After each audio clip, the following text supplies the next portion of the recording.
8 years ni aka 2 years na ye Ghana at 70.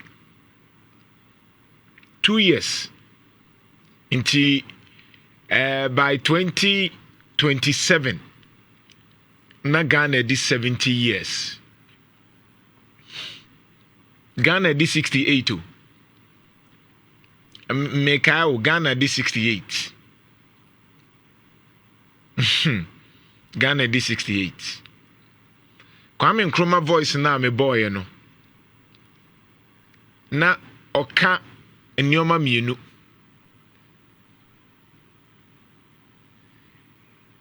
It is time for Africa to define her identity and personality. Identity and personality. Kwame Nkrumah, 1957, 68 years ago, papa ya onwuda no. Afi bia ye kai no, de bia ye bo Kwame Nkrumah din. Identity and personality. Identity, de ma ye sronko. Ye bo dia de etimi kafa ho. That's identity. De etimi kafa ho. That's your identity. De wo ye time bia ye bo dia de ne de bata ho. De ne nipa nimwo efa ho. Oyo bia te sen na wusi dresse, sen na wusi kasa, sen na wusi ye wo nneoma wa ho suo no ene wa hye nso de Kwame Nkrumah kan ho asem. Identity and personality. Na mamenka personality ho nhyesemu kakra nkyerɛw. Ye fra bi traits. Trait ye nneoma nkitinkiti bia ebia ubehu ye a ebia ewa abusuanim nneoma nkitinkiti akoyete se emfa suban nkitinkiti bi askata ebia abusua bi wo ho a omo kasa ntentem abusua bi wo ho a ebia omo bufu ntem abusua bi wo ho a abusua bi wo ho a ebia omo de omo nsa no omo nsa ye adwuma omo ye ade pa abusua bi wo ho a so omo nu aduane a eye nneoma nkitinkiti na sa nneoma nkitinkiti no ekeka boma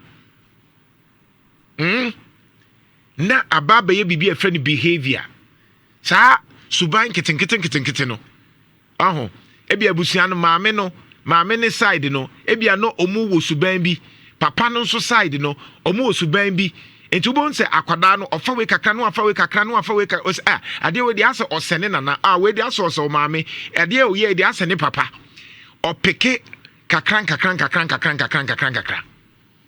down aha na sa nneoma nkitinkiti ne keka boma na baba ye behavior no eno ye beka se usu enya oban o usu no eye nneoma fa ne nkitinkiti efri o maame ho o papa ho wabusua mu abonten nkitinkiti saa no na akeka bom na beye usu a wo dai na die usu a wo dai na die na saa usu no otoaso a ye behavior no otoaso a na fe ababa ye bibia fe no character usuban character no there's a trait to behavior to character afi na ababa ye usuban de ye nim wo fa ho na usuban no otoaso ye eye toaso a na afi ababa ye oyobia o personality she say sa na nim wo ewo ho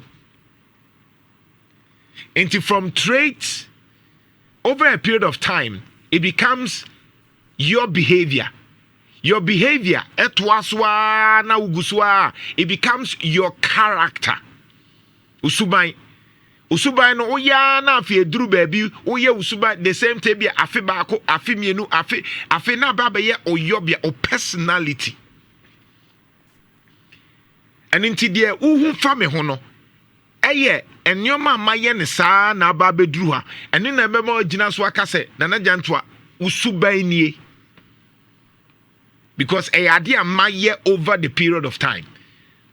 Enti abusua bi etimi kasa abusuafo we de omu suban omu yobia nie because a free suban no kra kom yobia because say na fie enti o say efie we de say na agidie efie we mu de sankrofo we de say na omutie.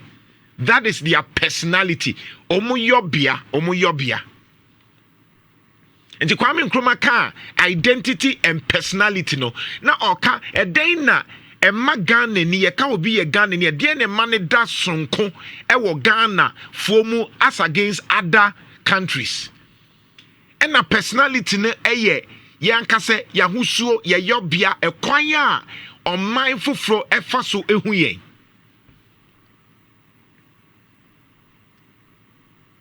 Enu ntina okọ marketing ma ye se branding Edien no aye wo ho edien na nipa nimfa wo ho nti Kwame Nkrumah asem na ya ne ye ka independence is there no kwa but sanyoma mienu we na mpesa wo dwene ho ye ka se Ghana edien na kire se ye Ghana fo ya husuo ye suban etesen e wo Ghana mu ade ba ko edanso nko ne se Ghana ye nkofo a ne ye gi ahoho ye hospitality nature.